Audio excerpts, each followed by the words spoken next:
In that iconic, frenzied scene from The Wolf of Wall Street, things spiraled out of control for Jordan Belfort and Donnie Azoff, the characters representing some of the most excessive, wild sides of stock market wheeling and dealing. When the feds finally dropped the hammer, arresting these two during their maritime misadventures, viewers were left to fill in the blanks for Donnie's fate post-arrest.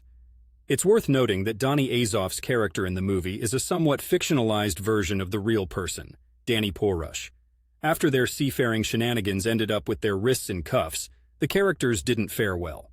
In reality, though not exactly as flashy and dramatic as the film portrays, Danny did face legal repercussions for his involvement in the securities fraud and money laundering operations at Stratton Oakmont. Porush, much like his on-screen counterpart, faced the music.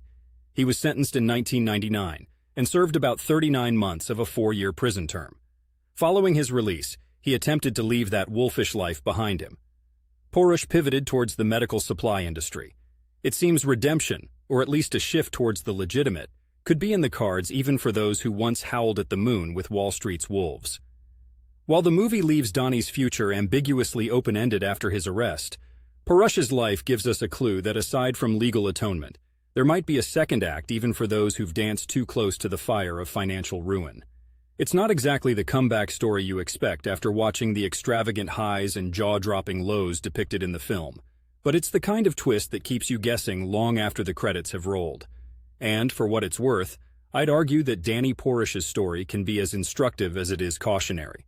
Whether you're in the rain-soaked environs of Portland, Oregon, or the concrete jungle of New York City, the moral of the story is as universal as it gets. When the party stops, the real work of rebuilding begins.